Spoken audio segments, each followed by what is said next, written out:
when a passenger train rammed a rickshaw in Pakistan in 2017, killing 7 school children. Imran Khan rolled the tragedy into his campaign to become Prime Minister, holding up the accident as a hallmark of government incompetence and corruption that only he could fix.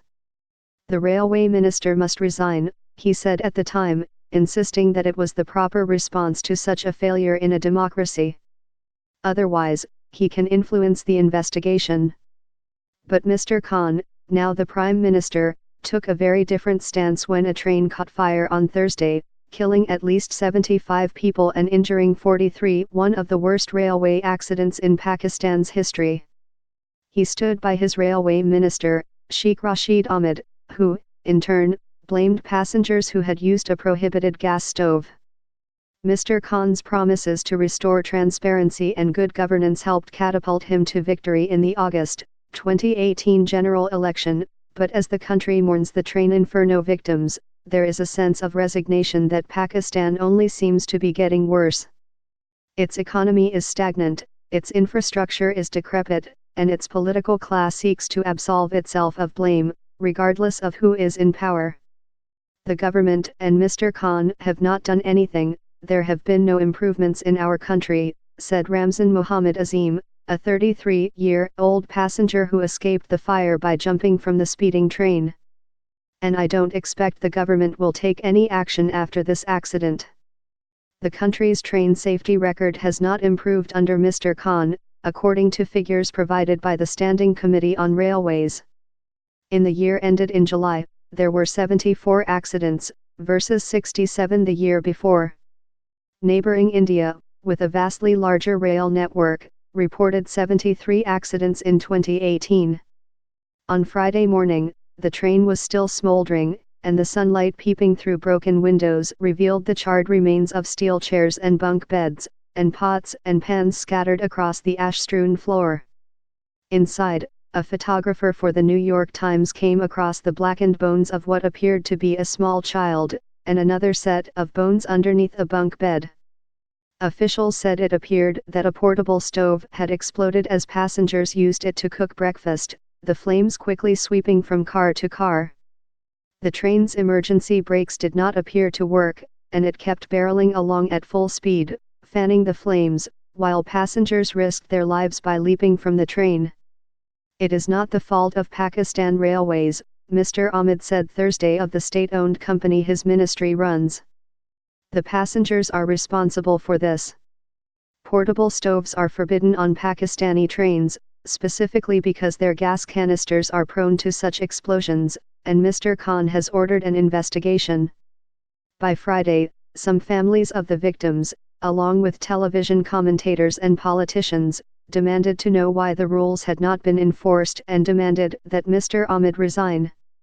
I could smell the cooking gas the night before, and I told an attendant but nothing was done, said Mr. Azim, who suffered severe burns on his hands and legs, and multiple injuries from his jump from the train.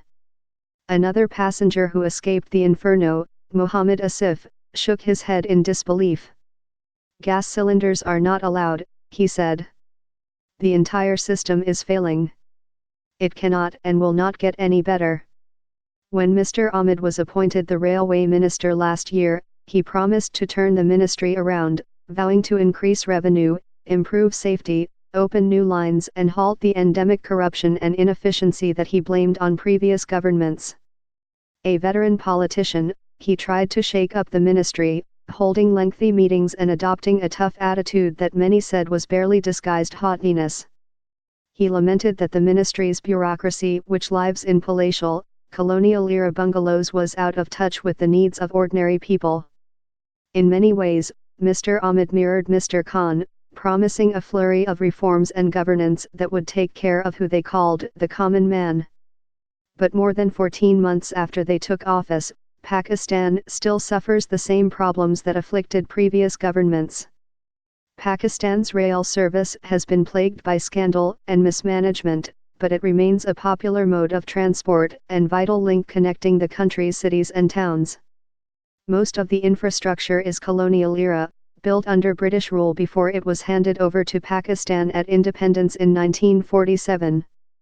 During a recent session in Parliament, Mr. Ahmed made a startling revelation: out of 3,000 railway crossings, 1,800 are unstaffed, the same flaw that led to the 2017 train accident Mr. Khan had said as a candidate that he would rectify. Mr. Khan's government did boost Pakistan Railways revenue to 54.59 billion rupees, about $350 million, in 2018-19, from 49.5 billion rupees the year before. But two new lines Mr. Ahmed launched were quickly discontinued because of financial losses. When Mr. Rashid first took over the ministry, he met with quick disapproval from its administrators. In August 2018, Muhammad Hanif Gul, the chief commercial manager of Pakistan Railways, said it was impossible to work with the minister, and sought leave of 730 days. The attitude of the new minister is extremely non-professional and ill-mannered, Mr. Gul wrote in a letter that went viral on social media at the time. Even if an investigation finds Pakistan Railways is at fault for the deadly fire, many Pakistanis doubt Mr. Ahmed will be held accountable. He is seen as close to the country's powerful military, which was widely accused of having meddled in the 2018 election to guarantee Mr. Khan's victory, an accusation it denies. Mr. Ahmed's constituency is in Rawalpindi, home to the military's headquarters, and he often goes out of his way to praise the armed forces. While he attributed the train fire to passengers, he lauded Pakistan's army chief, General Qamar Javed Bajwa, for having provided him a military plane to meet victims, and for having provided troops for the rescue effort. The Railway Ministry's history of accidents and scandal spans both civilian and military rule. Under the government of Pervez Musharraf, an army general who took power in a coup, prime real estate owned by the railways in Lahore was illegally leased out for a luxury country club. That case is still pending, nearly a decade and a half after news of it first broke. Mustafa Hussain and Ihsanullah Tipu Mursad contributed reporting.